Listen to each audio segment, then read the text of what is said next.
stating the Pledge of Allegiance. I pledge allegiance to the flag of the United States of America and to the republic for which it stands, one nation, under God, indivisible, with liberty and justice for all.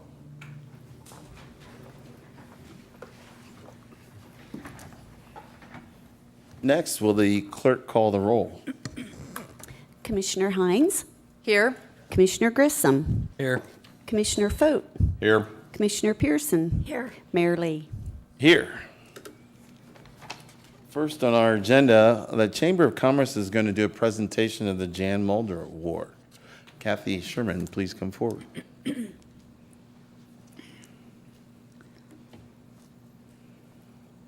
Hello and thank you. Hello. I'm Kathy Sherman from the Piqua Area Chamber of Commerce. One of the wonderful job responsibilities allotted to me is the opportunity, when warranted, to present the Jan Mulder Award. Jan Mulder was a Piqua police officer killed in the line of duty. The purpose of the Jan Mulder Award is to recognize a person in a time of crisis or emergency through the disregard of personal safety or through prompt, alert action saves the life or attempts to save the life of an individual or individuals. To be eligible for the award, this can be presented to any man, woman, or child. The act must occur within the Piqua area and or be performed by a resident of the Piqua area and or be performed for the benefit of a resident or business of the area. Police officers and firefighters are eligible for this award in cases that are warranted and will be considered and will be up to the discretion of the committee based case by case. What began as a regular workout at Planet Fitness for Glenn Madden turned into a race to save his life as he went into sudden cardiac arrest. Madden passed out and fell backwards moments after getting off the treadmill. Amber Ike, another Piqua resident and one recently certified to operate an AED, was leaving the locker room at Planet Fitness to go home when she saw Madden unresponsive and laying on the ground. "Something told me you should go see what's going on," Ike said. He had blood coming out the back of his head, and I could tell he wasn't breathing because he was starting to turn purple. Planet Fitness employees Dakota Walker and Joseph Sullivan had rushed to help Madden, with one performing CPR and the other one calling for emergency services. "I jumped in and started doing CPR on Glenn," Ike said. "I asked them, 'Do you have an AED machine?' I kept doing CPR on him until they got back with the AED.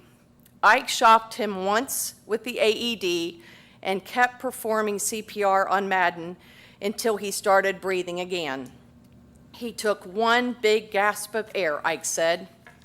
With Ike's actions applying the AED to Madden, she was able to save Madden's life, which has been an experience that has impacted both of them, giving them a new appreciation on life and their faith. Ike said the experience renewed the sentiment of not taking life for granted. It just reminds you how unexpected things can be. It makes you think twice. Madden said he wakes up every day appreciating each new day he gets to see. For Madden, it was no coincidence that he was there at the same time as Ike and the other bystanders who helped him, explaining he felt it was a blessing and that he was under God's favor and protection. Ike feels similarly that it is more than a coincidence that she was there. "I truly believe God put me there for that reason."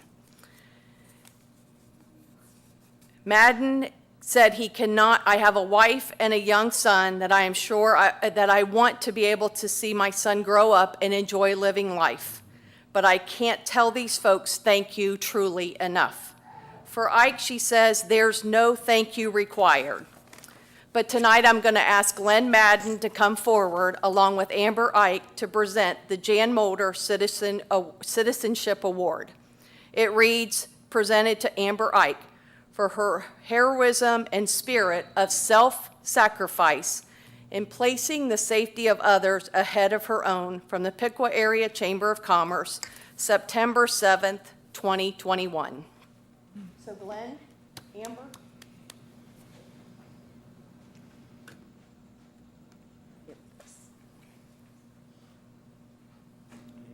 I told you before, I don't know how you say thank you truly enough. I mean, it was literally life and death for me, and so every day that I do see the sunshine, I'm thankful to the Lord above, and I'm thankful that you were there with the skill necessary. There were a lot of people. The gym was busy. Gym came to a big stop, and you could have just as easily walked right on by, and I appreciate that you did, so thank you so much.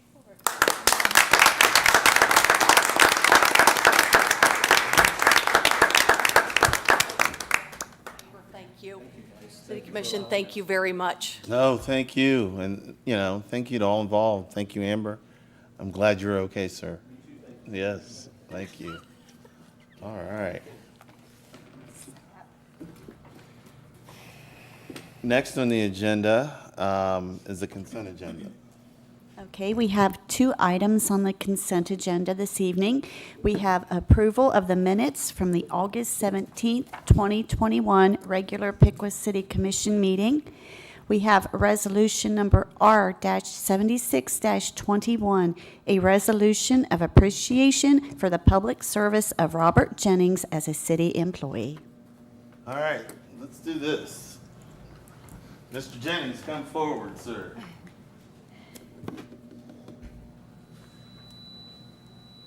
I've known you a long time, haven't I? Congratulations. Thank you. You do a good job. You did a great job for the city. So this is a resolution of appreciation for the public service of Robert Jennings as a city employee. Whereas Robert D. Jennings has retired as Water Superintendent of the Utilities Department with the city of Piqua, and whereas his retirement follows over 32 years of faithful and dedicated service to the city and citizens. That's a long time. You're going on vacation, right? No, I'm driving the school bus. Driving the school bus. Giving back still. Now therefore be it resolved by the Commission of the City of Piqua, Miami County, Ohio, and all its members elected thereto concurring in recognition of the appreciation of the public service of Robert D. Jennings with the City of Piqua. This resolution shall take effect and be enforced from this date after the earliest period allowed by law. Congratulations, sir. Well deserved.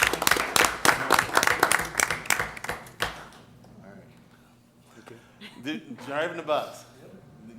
You're going to have fun with that. I'll bet it was, first day.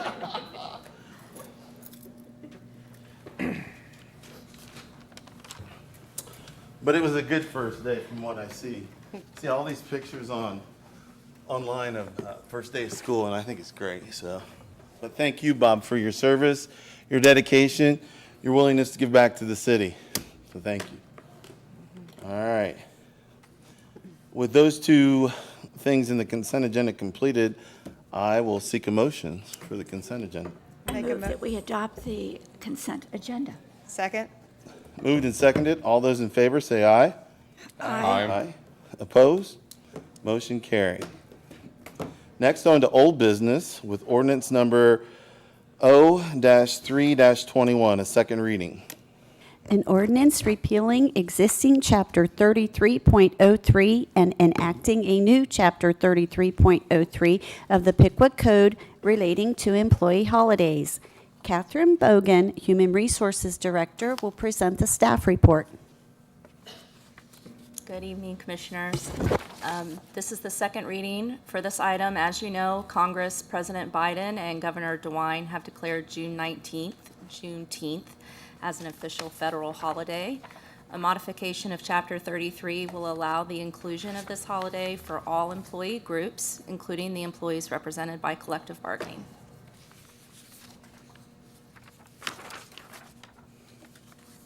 Okay, are there any questions from any commissioners? Do we need a third reading, or do we want to? If you would consider an emergency ordinance and pass it with 2 readings, we would certainly appreciate that, but that's up to you, of course. I mean, it's a federal holiday already, so I Yeah. don't have a problem getting this in action. And I'd be happy to make a motion that we waive the 3 reading rule. I'll second the motion. a motion moved and seconded. All those in favor? Aye. Aye. Nay. Okay. Motion carries. Thank you. All right. So, any questions about this ordinance now that it's at final reading? Sir, you have anything you want to say? You just- No, I'd just say, it wouldn't go in effect till next June anyways, Anyway, right? yeah. So I Correct. didn't We'll think it'd observe be more it. of an emergency. Correct. I don't see where it would matter, so, I mean, it does matter. Fair enough. So, I agree with you. All right, any questions from citizens? Nope. I'll consider a motion to, Make a motion to adopt ordinance number O-3-21. Second? moved and seconded. All those in favor, say aye. Aye. Opposed? Motion carries. And that was old business. Next, on to new business, ordinance number O-4-21, a first reading. An ordinance enacting a new Chapter 32.08 of the Piqua Code relating to establishing a utility board. Amy Welker, Director of Health and Sanitation, will be presenting the staff report. Good evening, Commissioners. Before you this evening is legislation to create a city utility board. The utility board that we're proposing is modeled after the City Energy Board, which, as you know, is a very well-established board that's been in existence for quite a long time. That board serves as an advisory board to the City Commission on items that affect the city power system. What we're proposing here is a similar board that would be advisory to the City Commission in regards to all of the other utility departments, the Water Department, wastewater, stormwater, and the Refuse Department. The board would consist of 6 citizen volunteers and 1 representative from the City Commission. Items to be considered by this board would be any and all things related to those utility departments, budget items, future capital expenditures, rate structures, anything related to the efficiency and effectiveness of those utility departments. The meetings, of course, would be advertised, open to the public. And so what we're trying to do here is create a public forum for citizens to, 1, be involved in what goes on in the utility departments, to create a space where citizens can gather information about what's going on, what future things will be happening in those utility departments, and provide the city with an opportunity to be transparent about what's going on in the utility There's departments. that word again. Wow, I like it. I like it a lot. Thank you. The board would be advisory to the City Commission, so myself as the Director of the Sanitation Department and Kevin as the Director of the other departments would bring items to the board for consideration. They would then make recommendations to this board for final approval. So again, we're just hoping to provide another layer of citizen involvement, a way to get information out to the public before it would come to this board for final consideration. Thank you. Any comments or questions from the commission? The only thing that I'd like to request is on the commissioner side of it, you only had 1 commissioner sitting on that board. Being a member of the electric board myself, or power board, however you want to say it, it is very helpful to have 2 commissioners that sit on that board, because not all the time can both commissioners be there. So it gives us the opportunity to be able to talk amongst one another as well, when it comes down to that. So unless the commission would advise against that, I would ask if you guys could revisit that and see if 2 commissioners could sit on that board. I think it's a good idea. Sure, if the commission is all in agreement, we can make that change for the second reading. I like that idea, and I like the idea of transparency.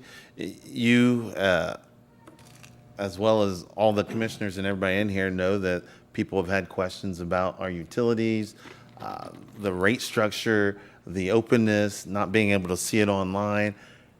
And this gives citizens who have those kinds of questions to volunteer and be a part of the solution. And we need more people like that. We need more people to come out and volunteer, to be part of the solution and help us. So that's a great idea as far as I'm concerned.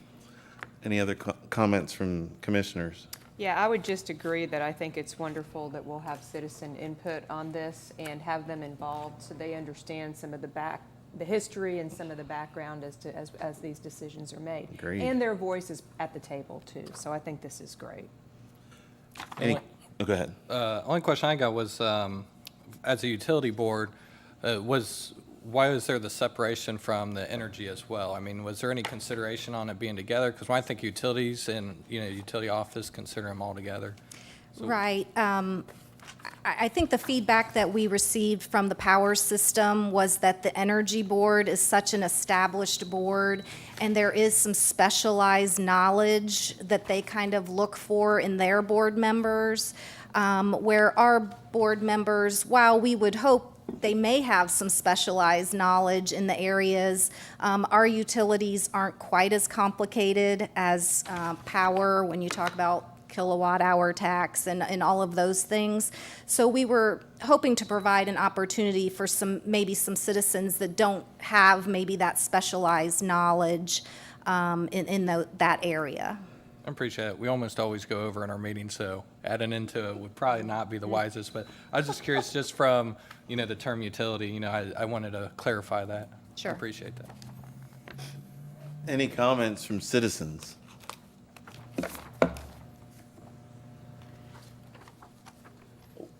Well, I think we'll consider this a first reading, if no one has an objection.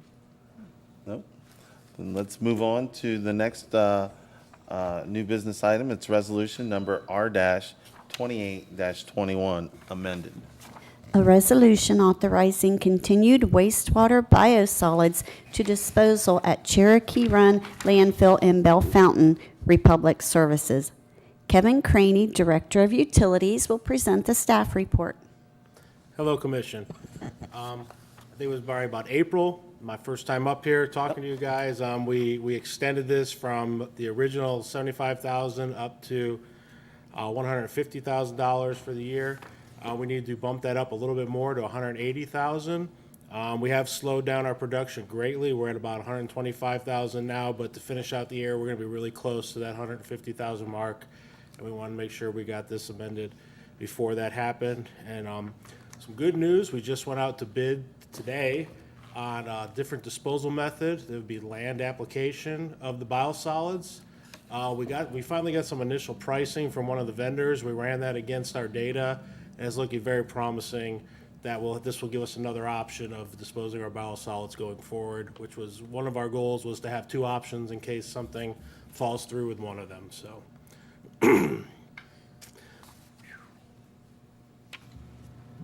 Any questions from the commission?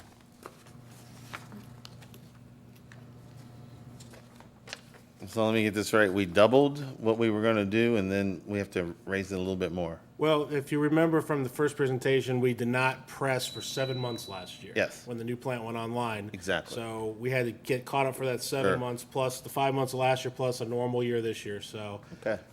definitely in January, we did not allocate enough money. And that's why we had to come back. That's understood. Any questions from commission? Any questions from citizens? Sir. You got to come up and say your name and address. Yes, sir. Thank you. Stephen Smitley, 1806 Wilshire Drive, Piqua. Why are you all the way to Bell Fountain? It's the closest, maybe not the closest, but it's one of the closest landfills to take the biosolids from the wastewater treatment plant. I suspected that, but I wanted to know. There's one in Gettysburg Road in Dayton. That's a waste management landfill, so it'd be tough for us taking Republic. We have Republic for all our other services, so going to a waste management landfill would, Bellefontaine seems so far. it does, but the west side of Dayton's almost as far, I would think. I don't know exactly, and the next closest And you one don't is have the traffic. downtown Cincinnati, so that was the Good next question. one. Good question. Thank you, Mr. Smith. All right. All right. If there are no other questions, I'll entertain a motion. I'll make a motion to adopt resolution R-28-21. Second. Moved and seconded. Will clerk call the roll? Commissioner Hines, Aye. Commissioner Pearson, Aye. Commissioner Foat, Aye. Mayor Lee, Aye. Commissioner Grissom. Aye. Item passes. Next on the agenda is resolution number R-77-21. A resolution approving the tax rates for the city as determined by the Miami County Budget Commission. Ben Gooden, Acting Finance Director, will present the staff report. Thank you, Commissioners. Every year about this time, we request an approval of the certified tax rates, which will be used to levy the property tax on all properties in Piqua for 2021 to be collected in 2022. These certified rates require the approval of our commission and the certification delivered to the county before October 1st of 2021.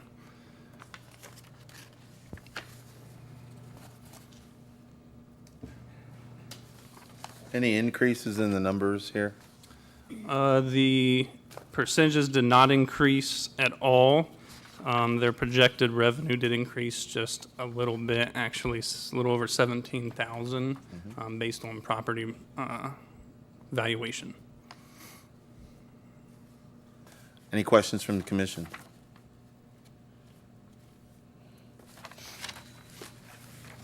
Any questions from citizens? Then I will entertain a motion. I make a motion, we approve resolution number R-77-21. I'll second. Moved and seconded, resolution, we do all in favor, or? Yes. Yeah, just All in favor? Aye. Aye. Opposed? Motion carries. All right. Next on the agenda is resolution number R-78-21. A resolution authorizing a purchase order to Best Equipment for the purchase of ASL refuse trucks. Amy Welker will again present the staff report. Good evening, Commissioners. This legislation before you is to purchase 3 automated side loader refuse trucks. If you'll recall, in 2015, the Sanitation Department took in the recycling operation and purchased recycling carts for all of our customers. And then in 2018, we did the same for the refuse carts. So the whole purpose in doing that was to make the transition to automated refuse and recycling collection. So we started this process about 7 years ago, looking in to make this switch. The department feels that at this time, it's the right time to go ahead and do that. The main purpose, or one of the main purposes in looking at automation, is the safety factor. Solid waste collection is actually one of the most dangerous jobs in the country. It's consistently been in the top 5 in most dangerous jobs. And typically that's due to workers working in the roadway, being hit by traffic, or actually being hit by their own vehicle. And also along those lines is injuries related to the heavy lifting. So that's foremost our main objective in looking at automation. Currently, the department operates 6 semi-automated rear load units. So we would also be looking at reducing our fleet size into the future once we make the full switch to automation. We're also very reliant upon temporary staffing to serve as collectors for the department. We would be looking at reducing the size of that workforce, which would then create a generous cost savings. The unneeded vehicles, we would then be looking to sell those as we make the transition, and we would recoup some of the cost from vehicles that we would no longer need. The Sanitation Department has built up a very generous fund balance in anticipation of doing this project. As I said, we've been working for the last 7 years to plan for this switchover. Piqua is the only community left in Miami County that hasn't made the switch to automation due to many of the reasons I just discussed.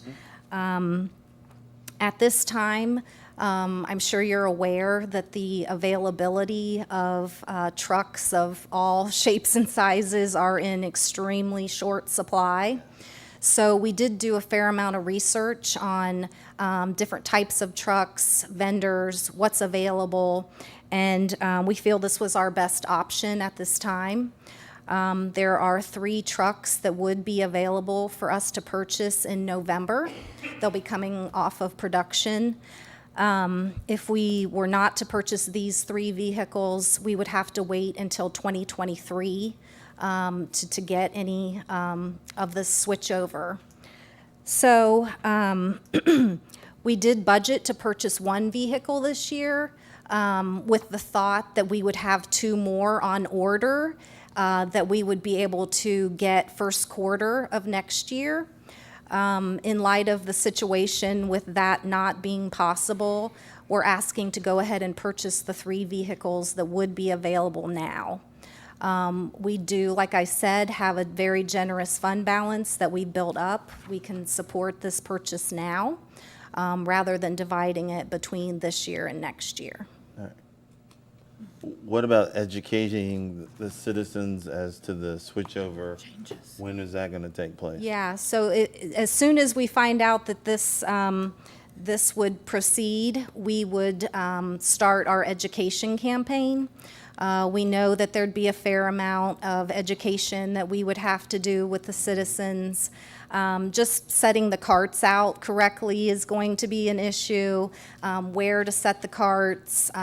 So we know we're going to have to make that communication. Sure.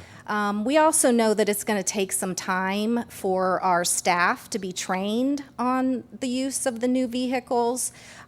So we think it's going to be a transition period. It's not going to happen overnight. Okay. We're going to look into, what's the best way to roll this out and communicate that to the citizens. Yeah, we need to do that. That's an important function, because change of any kind to our citizens affect them greatly. They want to know now, in the era of transparency that we're in, we're letting them know right now this is coming, but how and what, they need to know that as well. And there's a plan. As long as there's a plan in place, I'm happy. So, commissioners, any other comments?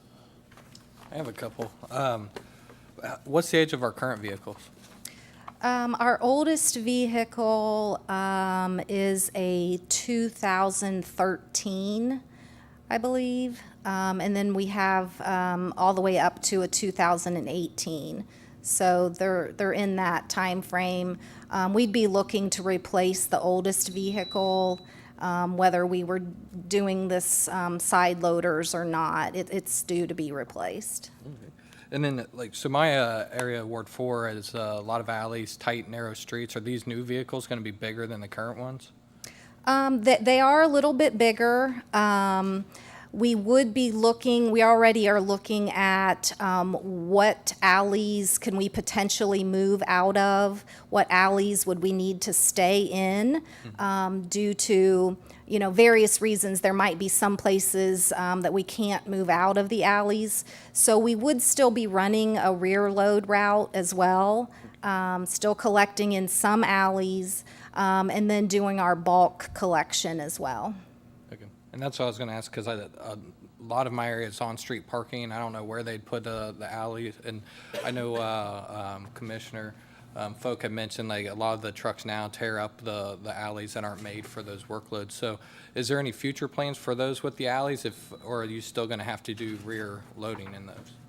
Yeah, we feel like there's going to have to be some traffic in alleys that it's just not feasible to move out of, but we're really hoping that the vast majority can be done with the side loaders from the street. And as you mentioned, the alleys are not designed to withstand the use that we're putting them under with these heavy trucks. It's a maintenance nightmare for the street department, and the other utilities that are around there really would prefer the garbage trucks not to be utilizing the alleys. Mm-hmm. So, and then you mentioned it's hard to find trucks and those right now. The ones that we're looking at purchasing, are we settling on those, or are these the ones that we were wanting in the first place, or? Yeah, these are definitely ones we were very high on our list. I did look at a couple others that came in much higher priced, but this is certainly a very good truck. Actually, all of our neighbors are using this exact setup. Troy, Covington, West Milton, they all have this same truck. Okay, that's good to know. I think that's my biggest concern is some of the tight street areas where we have a lot of on-street parking. There's no place to put your cans. As long as we're working through those, communicating with the citizens and, trying to be as accommodating as we can. We certainly will. Amy, are these brand-new trucks? They are. They're brand new. They're in production right now, Okay. and they'll be coming off the line in November. Okay, so they'll have warranties and Oh, all yes. that business. And with the addition of 3 more trucks, do we have space to park them at night so that they're secure? Right. We're weighing our options right now for where we're going to park them. We're looking at our building facility in general, as you guys know, and we have some options that we're looking at in the future. But we're certainly going to find space for them. That they'll be secured. Yeah, great, thank you. And I know the funds, we had a lot building up before a building to help protect some of our equipment. So are we taking away from those funds to help fund these then? Nope, we had anticipated doing both of these projects, both a building project, which now that we're kind of looking at a different option for that with potentially sharing some space with other departments, we're pretty confident that project is going to come in much lower than what we had anticipated before when we weren't looking at sharing some cost. And we had anticipated all along doing both of these projects, and that's why we have the healthy fund balance that we do. Okay.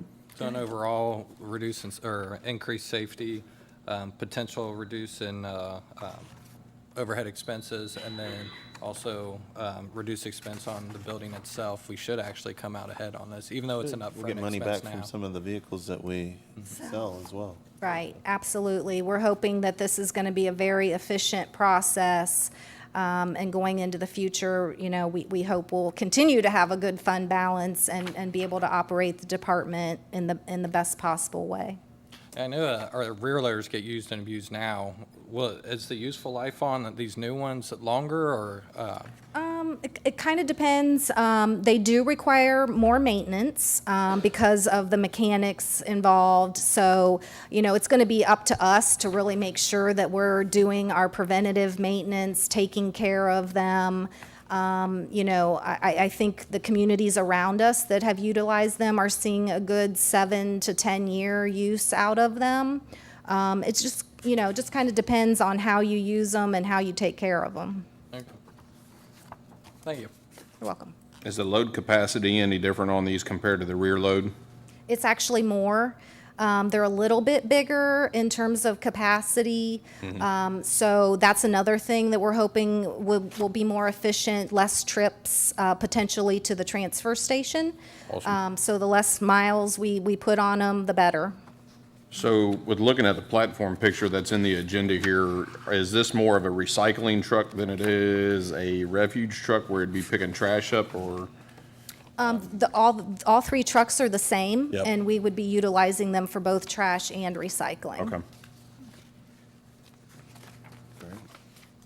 Any other questions from commissioners? Any questions from citizens?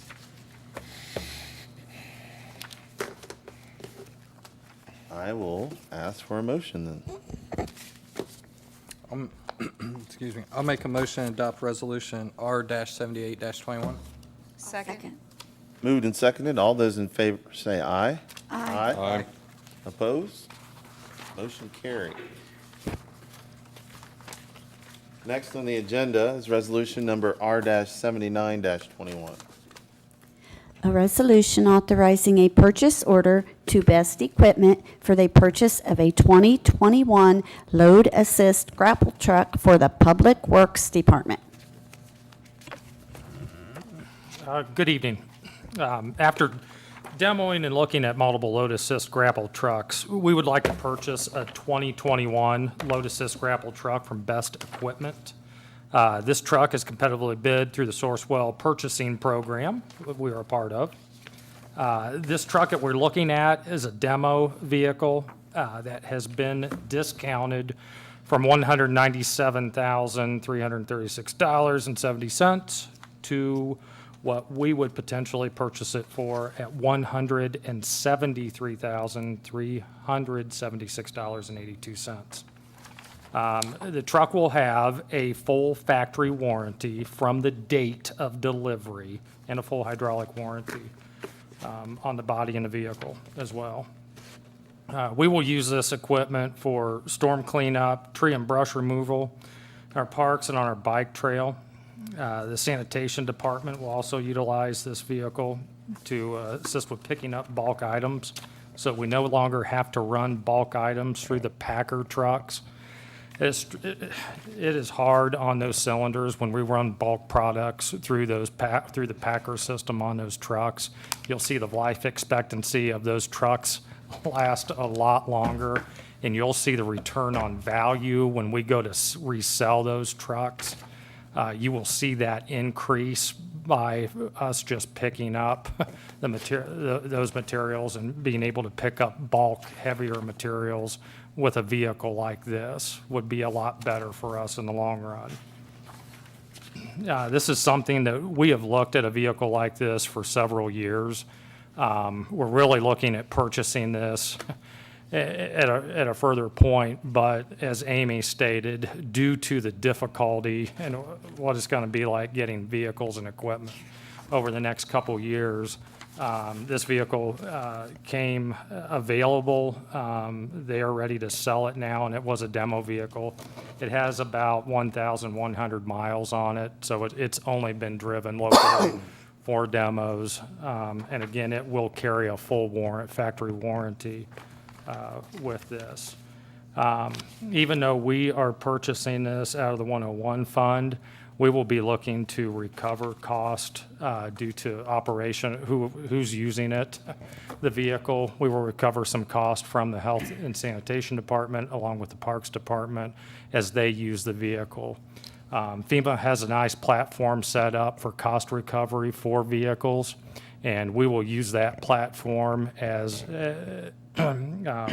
starting now, not only with this truck, but with some future equipment that we will be purchasing as well. And when I talk about that, I look at, instead of having 3 or 4 backhoes in all of our departments, we're going to look at having one piece of equipment in one department that multiple departments will use, but will also help pay for and share as well. This is an exceptional piece of equipment. I have looked at a lot of these at truck shows. I've seen them live. I've been out on a lot of demos. This is one of the best built grapple trucks that I've seen out there.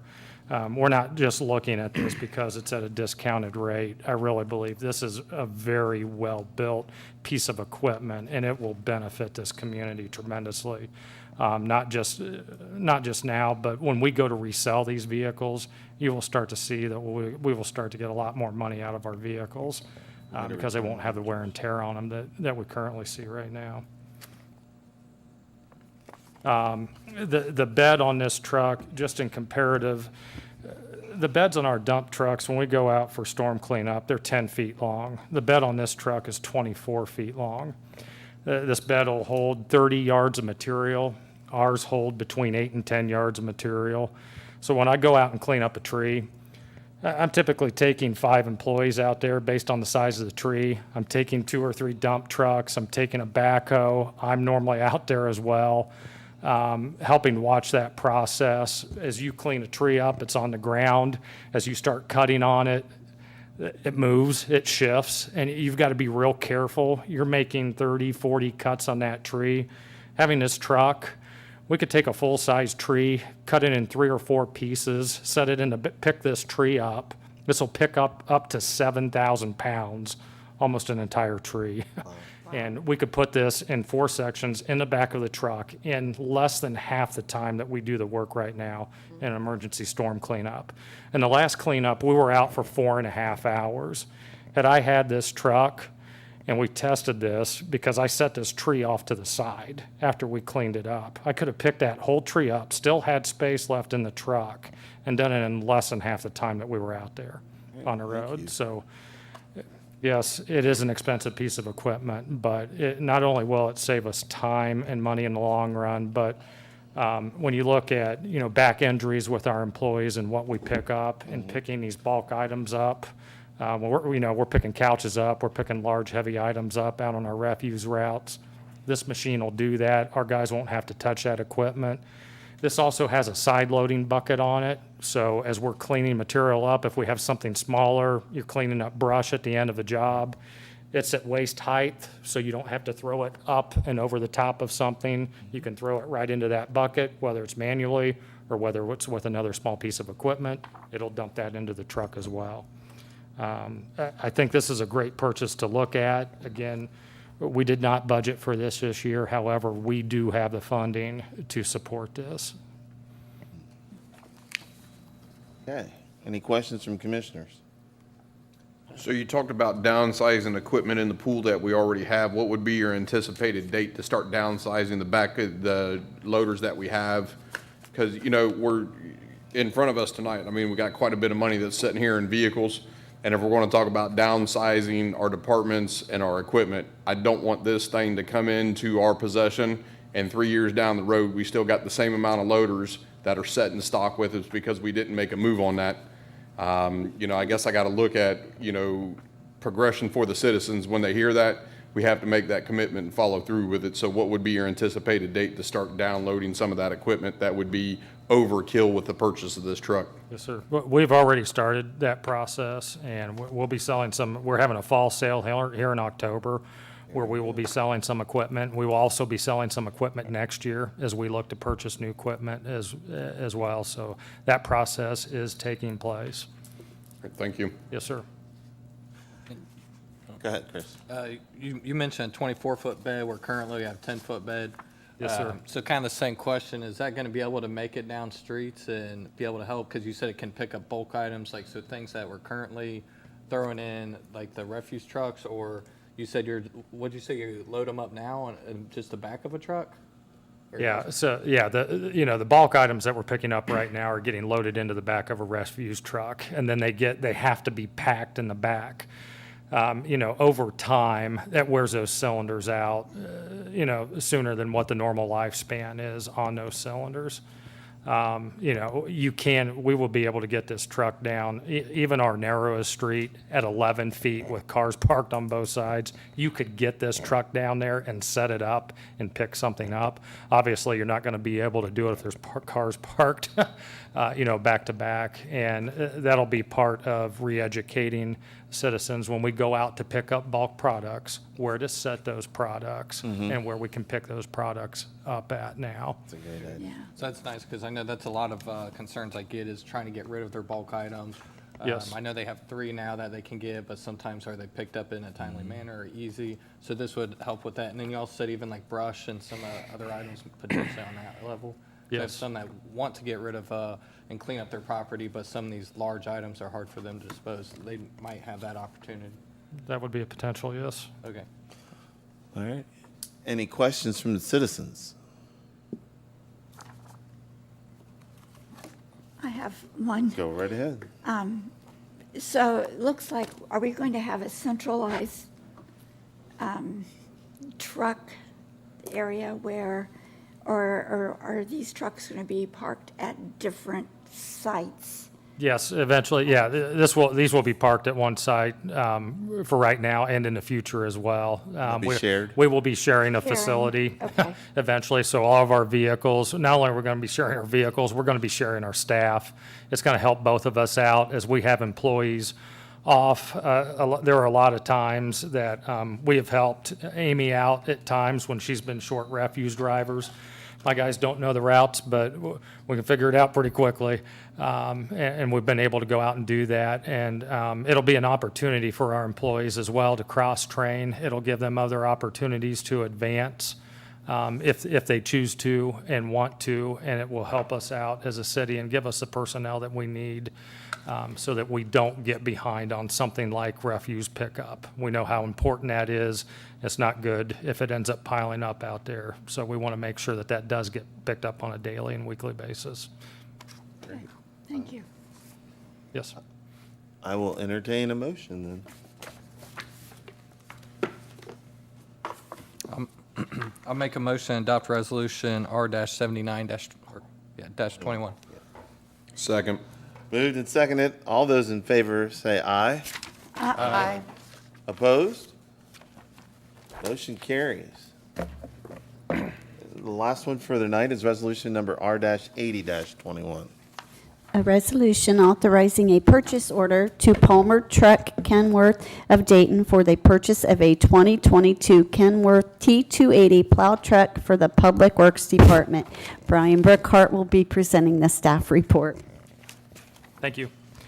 After demoing some municipal snowplow trucks from various manufacturers, we would like to purchase a 2022 Kenworth T280 plow truck from Palmer Truck Kenworth of Dayton.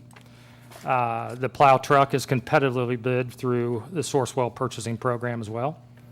This T280 will have a 7-year, 200,000-mile basic vehicle warranty and a 6-year, 150,000-mile plus labor and parts warranty on the engine and transmission. This truck will have a Cummins engine and an Allison transmission, exactly like we have in our other new Kenworth dump trucks. This truck will be replacing a 2005 plow truck that we just recently sold on Gov Deals that had a transmission issue. Any questions from the commission? How many trucks do we have right now?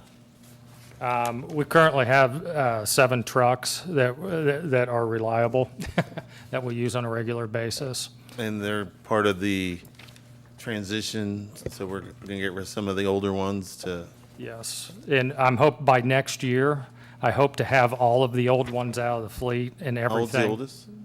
The oldest one is a 2005. They were all bought in the same year and all have the same wear on them, and we've kept them too long, and we're going to keep these on a better cycle than what we have in the past. I'm planning on at 7 years, when that warranty is up, that's when we will be looking at replacing those vehicles. We'll get more money out of them at that point, and then be able to start over into a new vehicle. So this has got the same technology as the old ones does with the efficient salt spreaders. Yes, the technology in there is tremendous. The salt savings that we've seen just out of having 3 of these trucks, it's going to save us a lot of money. Once we can get the entire fleet switched over to that, you will see a huge cost savings in what we're having to spend on salt every year. knowing exactly how many pounds per lane mile you're putting down and not guessing just based on the hydraulic performance of your vehicle, it makes a big difference. And other municipalities have seen this as well. Like it. All right. Any questions from citizens? I will entertain a motion then. I move to adopt resolution number R-80-21. Second. Moved and seconded. All those in favor of this motion, say aye. Aye. Aye. Opposed? Motion carries. Well, we're at that time. Time for public comment. This is an opportunity for citizens to address the city commission regarding agenda items, issues, or to provide information. Comments are requested to be limited to 5 minutes, and specific questions should be addressed to the city manager's office. Anybody that would like to speak?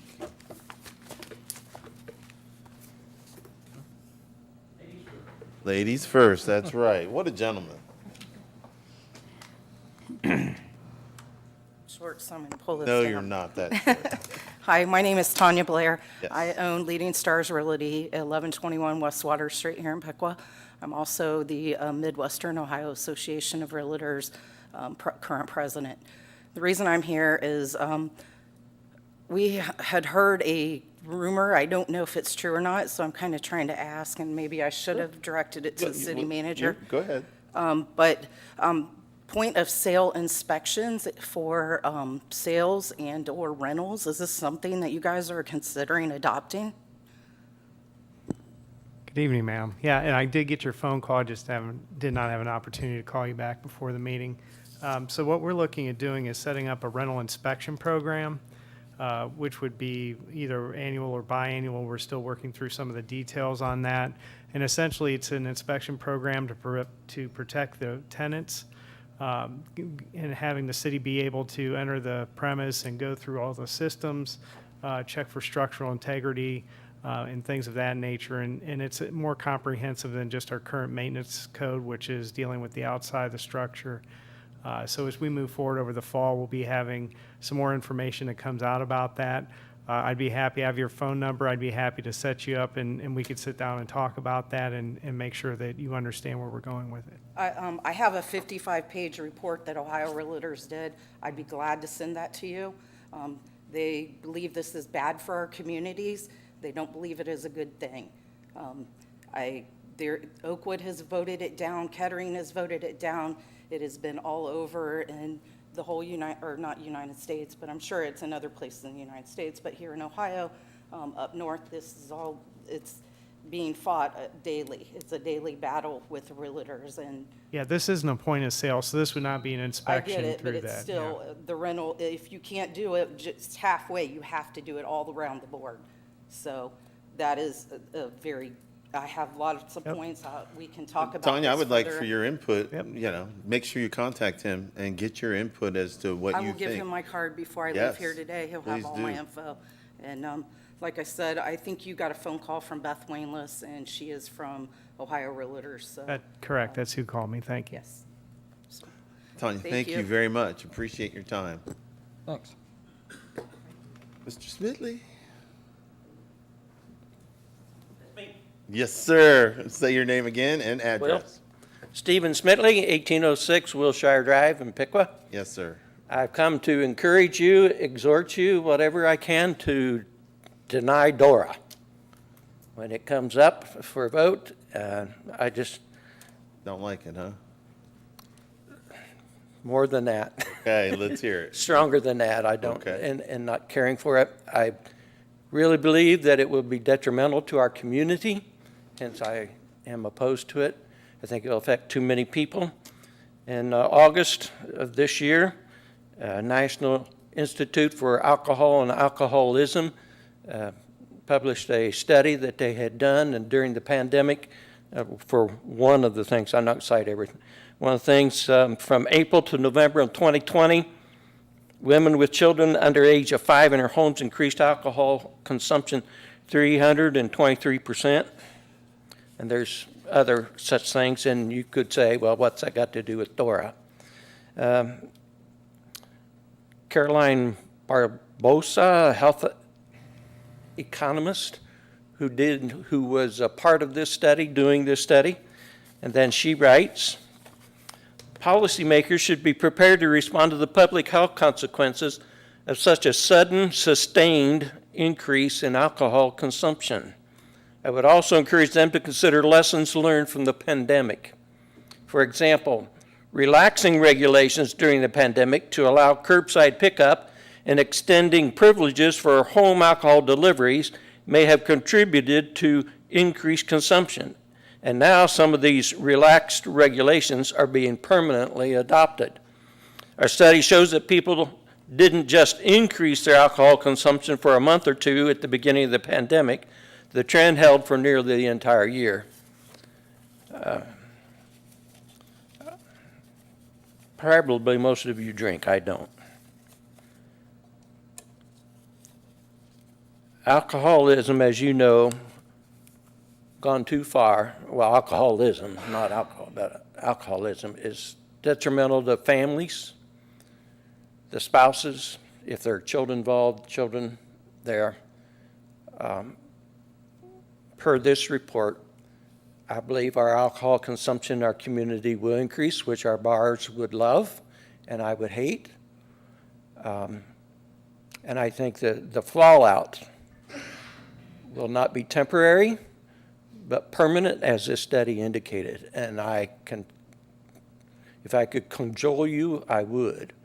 But I encourage you, exhort you, beg you, that when this comes up for a vote 90 days after it was installed, that you deny it.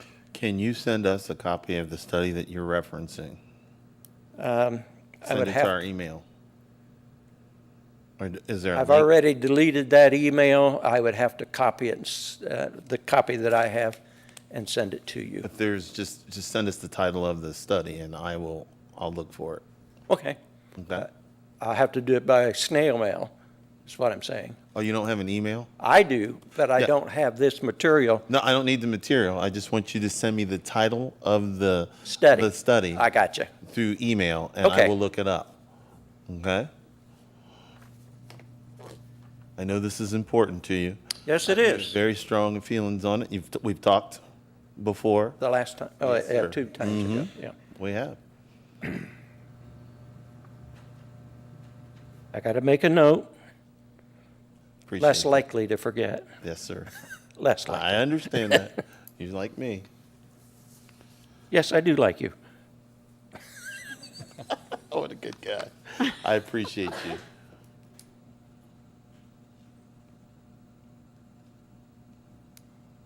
Thank you for listening Thank you to for your me. time Thank you. and your opinion.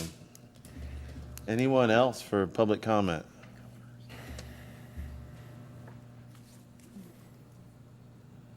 If not, we'll move on to the city manager's report.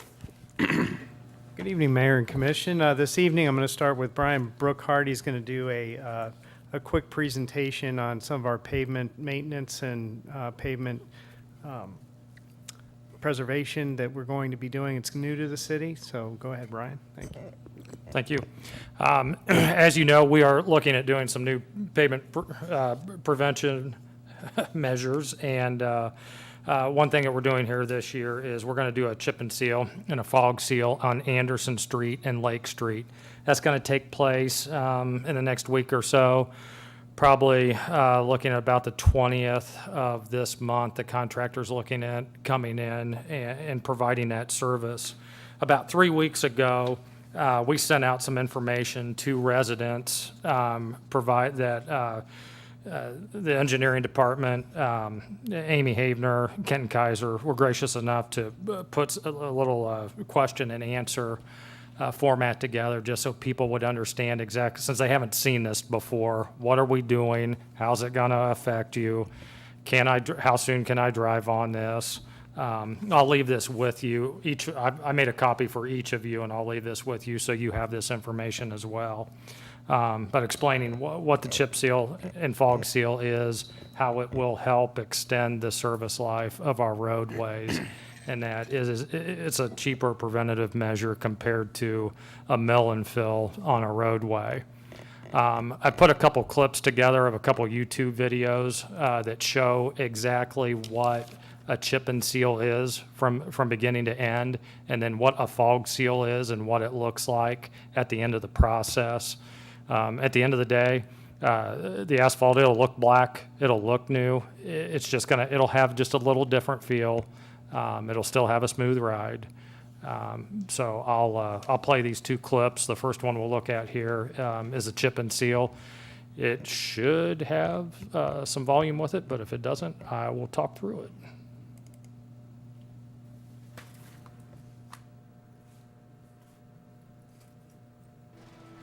That face that is usually And we might have to covered by watch a an ad phone real quick. has finally made an Turbo. appearance. That face.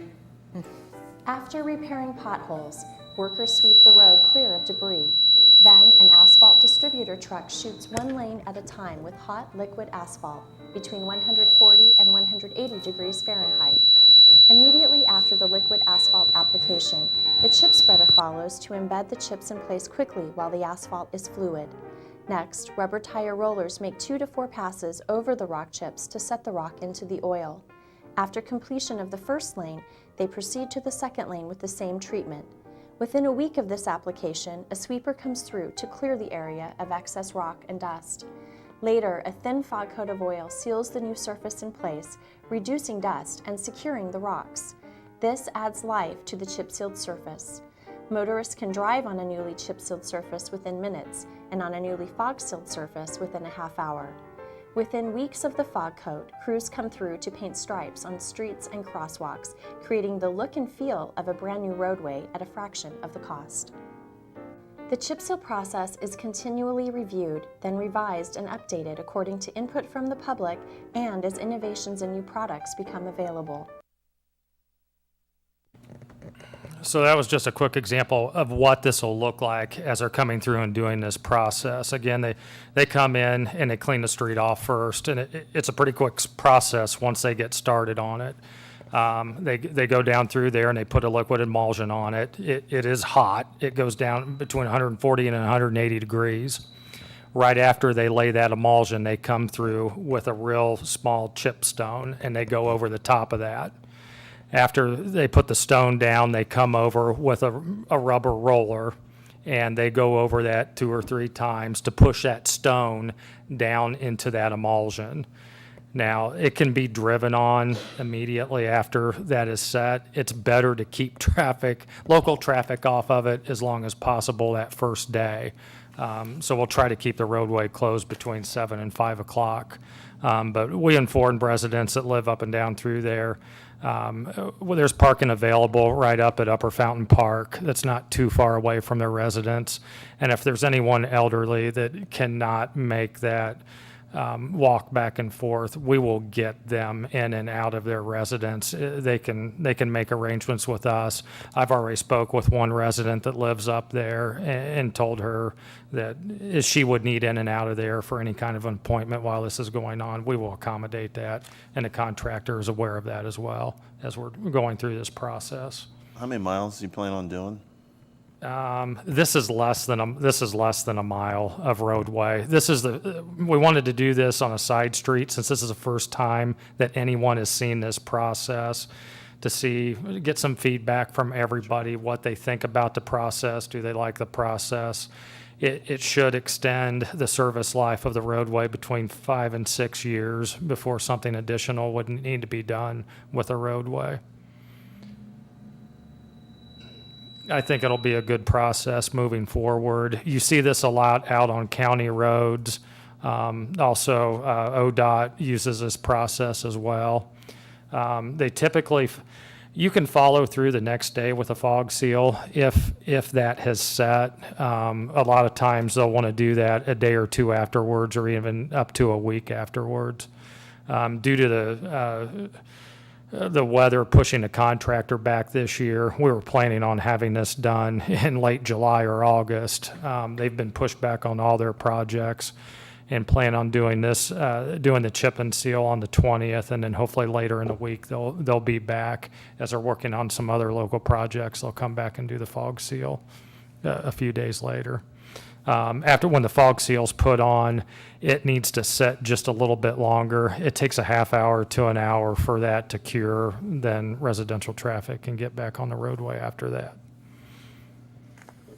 So I just thought it would help everybody if they saw a little video on that, and I we'll put appreciate we'll it. put this on the website Yep, so put it on anybody the else that website. would I like think to see people would love this to see gets a good understanding of what the full process is. Yeah. Since we don't have our own video yet, which we're going to make our own video while they're here in town, so we have a video of how this process works. Ours is gonna say, this is how it works, not, this is not how to do it. You got it. Okay, I'm just making sure. I'm looking forward to it. I think it'll be interesting, and I think Yeah. people, once they see it, will be quite interested in it as well. So it's, I'm excited, so. I think they'll appreciate the process at the end of the day. When Exactly. you look at a mill and fill, I mean, they typically come in, they mill the roadway, Yep. then the roadway sits milled for a few weeks, and then they come back in Yep. and they asphalt over the top of that. It turns into a multi-week, almost sometimes a Sure. month-long process. long process. Where this will go a lot faster. I agree. And certainly, it'll extend the dollars that we have on our, to be able to keep our roadways in good What we shape. want. Well, thank you. Yes, sir. Thank you. Thank you, Brian. And to close out on that as well, you know, we look at pavement preservation as an opportunity to take the dollars that we have and extend to more streets than you normally would just with a mill and fill program. There is going to be some inconvenience factor involved in that, but at the end of the day, I think rideability of the streets and just the overall service length that we can get out of the streets is going to be important. Currently, we're getting the Transmap data back on the condition of the roadways and alleys, bike trails, as a matter of fact. And I think what we'll find is that we're woefully underfunded. We're going to use micro paver, or it's called paver now, to do forecasting, pavement forecasting. And I think we'll find that there's an extreme gap between our current budget and what really needs to be done, especially when you look at crude oil prices today in this market.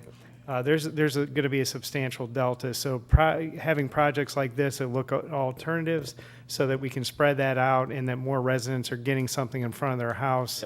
And we're also using a product that's self-healing. So unlike asphalt that gets brittle over time, when you look at a chip seal, it'll heat up and you drive over it. It actually does heal the cracks back A up. quicker process. too. Absolutely. So we're very excited to have this process happen. I like it.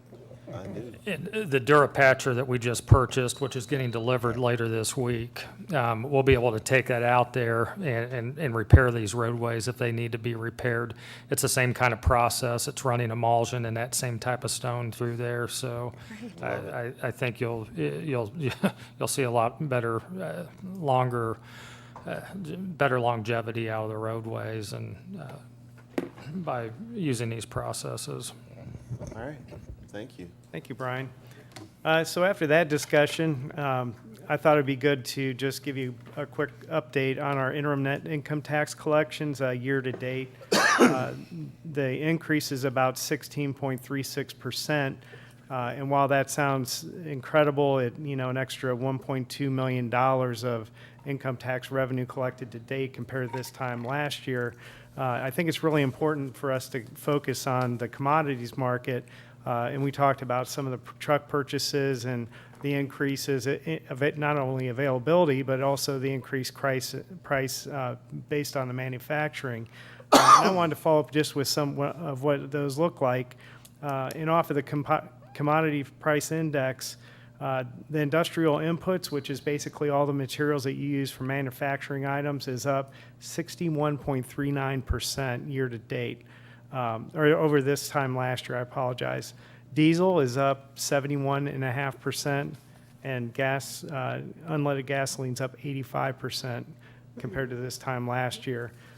Last and most important to government, coffee is up 30% compared to this time last year. So, when you look at the 16.5-ish% of increase, we're really not there because the market and inflation and the adjustments, when you take the actual adjustments, we're going to be struggling to actually do services and provide the opportunity to buy equipment. Just as Brian was saying in his presentation, we're looking at alternative ways of delivering service at less of a cost without just not delivering it. So it's really important that the staff continues to work on these projects that are not just efficient oriented, but they're also cost savings under the umbrella of austerity, which I think we're going to be living under for a while. Yep. So I just wanted to reinforce that we are doing that. And finally, I just want to thank Bob again for 32 and a half years of service. I don't think our water will ever taste as good as when you were here. That's true. And he was really tough to replace. We did find an excellent candidate, and I feel fortunate. I want to do a shout out to HR and especially to Kevin Craney, who sent out 54 individual recruitment letters to find the top candidate. So without that, just putting posting up on the board or, putting it out on the internet, you have a very small pool of applicants, but I think that touch got us the candidate that we needed to at least fill one of his shoes. Thank you, Bob. Thank you. All right. Next on the agenda is commissioner comments. And since someone has a piece of paper with a bunch of comments, we'll start with Commissioner Foat first. By all means. You guys called me out last meeting because I didn't say anything. Oh, no, we were happy about that. We were very happy about I'm that. flooding it. You flooded. First thing that I wanted to talk about, which we just had some brief conversation about it prior to the meeting, was town hall meetings. I've had a lot of requests from citizens saying that they would like to have those come back. I think it was a very good forum that we did. However, I would like to look at maybe just a little bit of a different forum about restructuring our meetings, kind of going to what the county does. They do one business meeting per month, and then their next meeting is open up to the public for public comment. I'd like for the city staff, Paul, if you could talk with the city staff, maybe look at some pros and cons on that concept, along with the commission doing the same thing. Maybe if we could restructure that, we can offer more of a town hall forum and also more of a business meeting forum. So I would like to see if we would entertain that one. Pros and cons, like I said. We talked a little bit about tonight about the utility board stand-up. I think this is huge for the city of Piqua. Being able to give the citizens more of a voice outside of a commission meeting, for them to go in, voice their concerns, talk about it, and actually be sitting in the seat to move change along in the city of Piqua is huge for our citizens. It'll give us as commissioners the ability to make better change with more informed decisions from them. So great job on that, Paul, bringing that to the board. Greatly appreciate that. Here recently, Congressman Warren Davidson visited Piqua. He got a chance to stop out at Johnston Farms. Here in our forum, I'm going to extend the invitation to his office that next time he's in town, to get a hold of us, let us know that he's here. Maybe an opportunity to be able to sit down and talk with him about how DC can affect small town Piqua. Just extending that out there. I had a small conversation with the city manager in regards to State Route 36, what I call blackwater rafting out there, where the paving kind of fell apart that we had fixed. I just want to let everybody know that it is on the radar of the cities, that they know that it did fail, and I imagine that they're working on plans to hopefully get that fixed in the future. That way it's not whitewater rafting out there anymore. And I can give you a quick update on that ODOT has actually included that in their scope of work for the project next year, so they'll be doing a full depth repair on those areas. Great, thank you. Then got an email from Mr. Russ Fastener about trash in the alleys, and he had some pictures attached to it. Greatly appreciate the email, understand it. With that email coming out the way that it did, I did take some time and go drive around our alleys, and our alleys look like trash dumps. I'd like to see if there's something that we can do, whether it would be phone calls coming into the Sanitation Department to ask for bulk pickup items to get those issues resolved, because that is a nuisance, and I agree that our citizens don't need to be looking at it out the back of their doors. So I'll be following up with an email with you, Mr. City Manager, in regards to hopefully getting some kind of plan to get into our alleys and kind of get those cleaned up as much as possible. Now on to some good things, I guess. American Freight is open for business. I got a chance to go out there, walk around. They don't have a lot, but however, they do have some stock, so any kind of economic growth in the town is great. Appliances are hard to get your hands on. You can go out there, buy them on the spot, and actually take them out that day. So if you need appliances, go out and see American Freight. I've seen Hardee's has started their groundbreaking out by Right Pack Credit Union, and Starbucks has their area fenced off. It looks like they're going to be starting.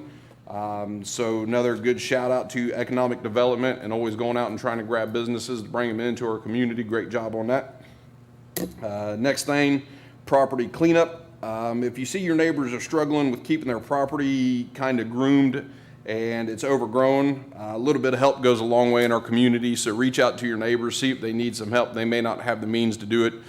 So just reaching out, offering some help, offering some tools might help them get that property taken care of.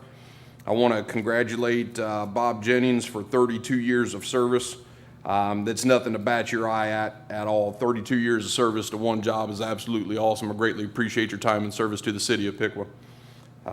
Piqua Government Academy begins September 13th. I can't wait for everyone to give us our feedback about that at the end of it. Looking forward to the mock commission meeting and then the presentation when it's all said and done. Big shout out to the Chamber of Commerce and the city workers for getting the honor flags installed and replaced. That program has been fixed now. And talked about. So I hope and pray that we don't have hurricane force winds that come through Piqua and destroy it all, because it all looks great. Does look good. And last but not least, congrats to the Piqua Indians for the victory over Troy Trojans. Thank God. And I'm done. You sure? Well, It's 2 Yeah. pages. He's done. Commissioner Pearson, thank you, Commissioner Folk. Thanks. Downtown Piqua has a events calendar. And coming up on Saturday, September 18th, from noon to 10 p.m., they're calling it Taste of Piqua. So put that on your calendar. The Chocolate Walk is coming up Friday, October the 8th, from 3 to 7. Also, there's been a request for more town hall meetings, and so we're setting up 2 more. September 23rd, which is a Thursday, at 6 p.m. at the gazebo downtown. And the other one is going to be Thursday, October 14th at 6 p.m. at the gazebo. And that's all I have. All commissioners will be there. Our city manager will be there. So bring your questions and your concerns. Hope to see you. All right, thank you. Yeah. Commissioner Hines. I also want to congratulate and thank Bob for his many years of service here. I have been down to the water plant numerous times as a parent on a field trip with my son, and the tours that you gave there, and then also the tours that you gave us at a variety of time as well. We were so lucky to have you in that position for the number of years that we do, and thank you for especially seeing that transition from the old water plant to the new water plant. I know a lot of time and effort and just energy was put in by many people, but thank you. I know you were a huge part of that. Also, I'm excited to know that you are a bus driver for the Piqua City Schools, so continuing to give back to your community. So thank you so much, and blessings to you and Sharon as you do enjoy a little more relaxing time here. So thank you. Want to let our citizens know that Halloween this year, it's always a question, when will we celebrate trick or treat? It will be Thursday, October 28th from 6 to 8. So put that on your calendar and get the word out. And we hopefully will have good weather that night and have a lot of good trick-or-treating happening within our community. Also want to let you know about, we do have the anniversary of 9/11 coming up on Saturday. The Never Forget exhibit, which is at the Miami County Fairgrounds, will be there Friday the 10th through the 11th, and it will be there Friday the 10th. I think it starts at 1 p.m. And then the 11th, it goes, I think, all day until about 9 p.m. So just a wonderful way to show honor and remember that horrific day in our country's history. And then finally, with school starting, today was the first day of school. I just want to encourage our citizens to be aware of children walking to school, children riding bikes to school, buses moving through neighborhoods. I know especially buses these first week, people are learning routes, kids are learning their buses and things like that. So just be aware, extra aware of kids moving around our community. And I just wish a wonderful school year to all of our schools for 2021, 2022. Thank you. Commissioner Grissom. Thank you. Again, I want to reiterate, congratulations on your retirement, and thanks for all your services. Truly appreciated. And additionally, talking about DORA, that is going to be coming in effect here soon. So I really appreciate the comments, the feedback as we go through this trial period. So any and all, as this kind of comes in effect, please, bring your thoughts and opinions to the commission. We're really looking forward to hearing it too. That's really all I have. Oh, great. Yeah, Thomas took all of it. Yeah, yes, Thomas took them all from all of us. He did, but that's okay. I like how this commission will spread in the good news and about upcoming events amongst ourselves. And it's less for me to do, I guess. But I first of all want to thank Bob greatly for his 32 and a half years of dedicated service to the city. You won't believe this, but when they built the new water plant, I had a cup that I had gotten from the city, and I put your name on it. And I drink water from the tap because it's that good. Okay? Before, maybe not so.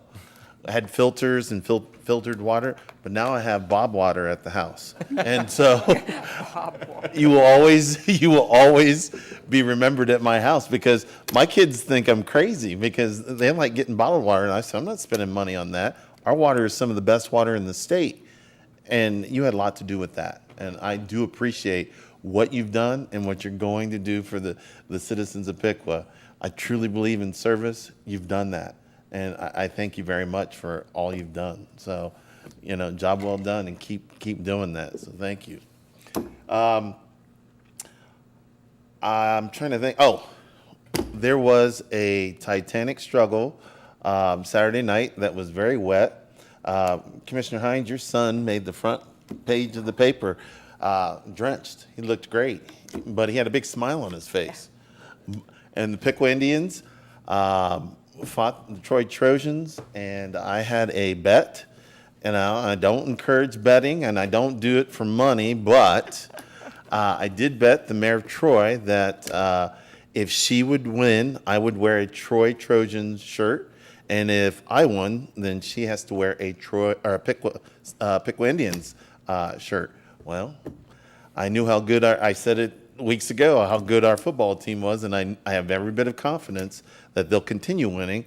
Piqua won, and so here soon, so let's not rush it, here soon, I've got the people who own Elite here. We're going to go down and buy a shirt, get a shirt from them, and the Troy mayor will come and wear it, and we'll put that picture online and in the paper, and I'll cherish that quite a bit.